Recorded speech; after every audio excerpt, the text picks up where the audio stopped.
কি ব্যাপার, এত জরুরি ভাবে ডাকছো? বলবে কিছু? বসো। আজ তোমার কাছে আমার জন্য 10 মিনিট সময় আছে? মানে 10 মিনিট পর আমি চলে যাব। কোথায় যাবে তুমি? সেটা পরে বলবো। এই 10 মিনিট আমি তোমাকে যা যা জিজ্ঞেস করবো তুমি সত্যি কথা বলবে। হ্যাঁ, আমি সত্য কথা বলার চেষ্টা করব। আচ্ছা, তুমি যেদিন আমাকে প্রথম দেখেছিলে আমাকে কেমন মেয়ে মনে হয়েছিল? ঠিক তোমাকে একটা অহংকারী মেয়ের মতো লাগছিল।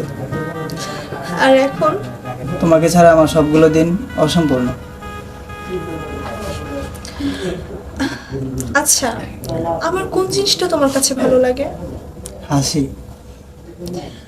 সব ছেলেরা এটা বলে। আমি তো সব ছেলেদের মতো না।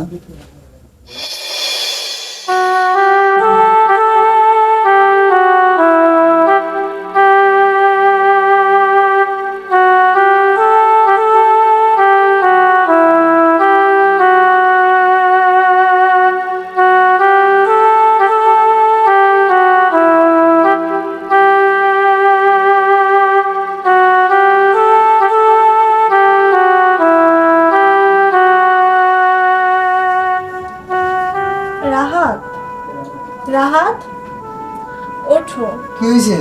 আমার সময় শেষ।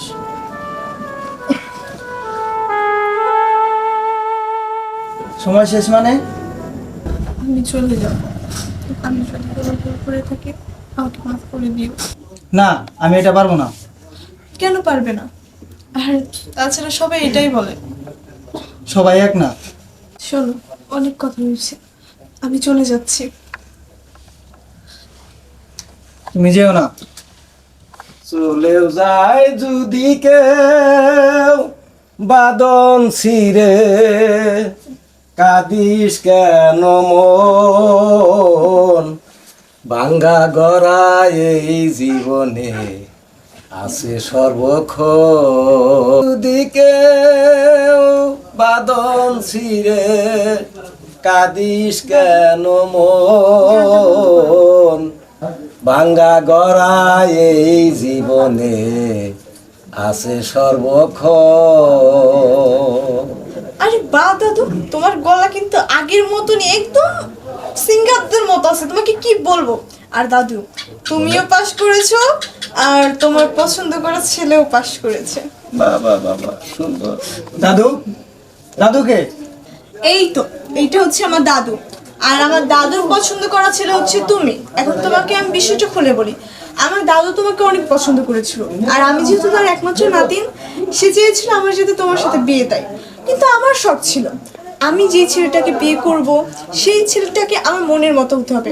আমি তাকে পরীক্ষা করে দেখব সে আমাকে ভবিষ্যতে কেমন সুখে রাখবে। তার জন্য তোমাকে এই যে 5 মিনিট 10 মিনিট পরীক্ষা করলাম।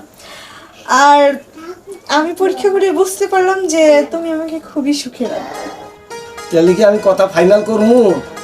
তোমরা দাদু, তুমি কি বুঝো না? তখন পরীক্ষা করলাম, পরীক্ষায় পাশ করেছি, বুঝতে পারতেছো না? এই চলো তো। হায় হায় রে, এই লিগাই এখন যারা বিয়া করে পরীক্ষা করে বিয়া করে, আঙ্গ তো নিয়ম এইভাবে ছিল না।